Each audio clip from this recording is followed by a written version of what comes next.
Here are your morning news dispatches for March 11th, 1938, brought to you by our Patreon page. If you would like to follow World War II in chronological order in real time through the newspaper and radio, follow us on Patreon. The link is in the comments to this video, and now the news. Vienna, March 10th. Furious at having been outwitted by Chancellor Kurt Schuschnigg, who surprised the nation with a call for a plebiscite on the issue of independence for Sunday, Austrian Nazis, acting on secret instructions from Berlin, today staged violent protest demonstrations throughout the country. Their orders are to attempt to sabotage the plebiscite in every possible way and by way of preparation create as much disorder as possible between now and Sunday. Dispatches from Berlin said Adolf Hitler was furious over the calling of the plebiscite. The German dictator gave instructions to Major Hans Klausner, Austrian Nazi leader, on how to defeat Schuschnigg and punish him for breaking the truce with Germany. Berlin, March 10th. Instructions on how to defeat Chancellor Kurt Schuschnigg of Austria and punish him for breaking the truce with Germany by calling a plebiscite on the issue of independence were handed to Major Hans Klausner, Austrian Nazi leader, by Reichsfuhrer Adolf Hitler tonight. Major Klausner flew here from Vienna to report to Hitler. The Fuhrer immediately organized a campaign which he believes will score a victory for the Nazi cause in Austria without outward help from the German army. After receiving the instructions, the Austrian flew back to Vienna.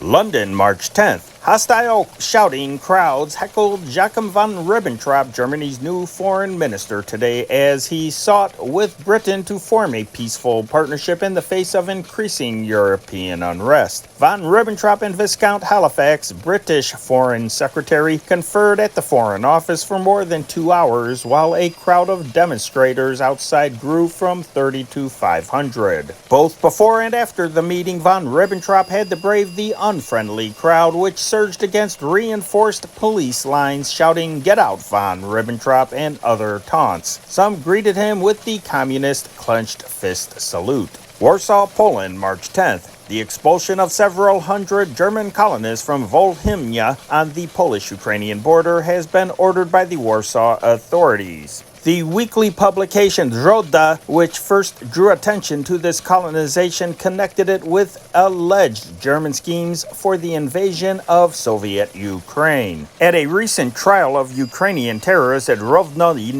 near the Russian border, it was revealed that they had received subsidies from German sources. Berlin, March 10th. Reichsfuhrer Adolf Hitler today refused to accept any more telegrams protesting against the imprisonment of the Reverend Martin Niemöller, fiery anti-Nazi pastor and former submarine commander. Most of the messages appeal for the clergyman's release. Protests of American groups are among these banned.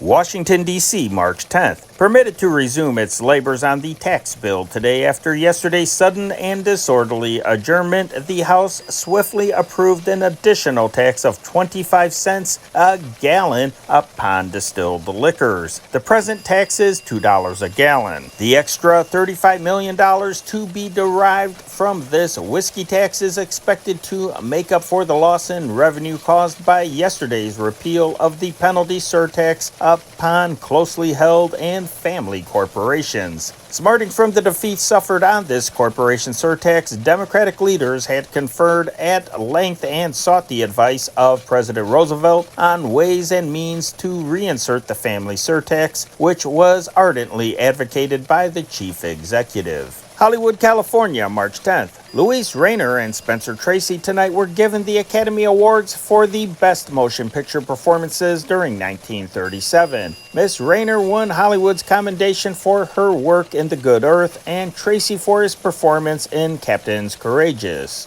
Don't forget to subscribe to this channel and ring the bell. If you would like to follow World War II through the news and pop culture in chronological order, don't forget to follow us on Patreon. A link is in the comments to this video. You just heard your morning news dispatches for March 11th, 1938. My name is Henry Chop. Have a swell day.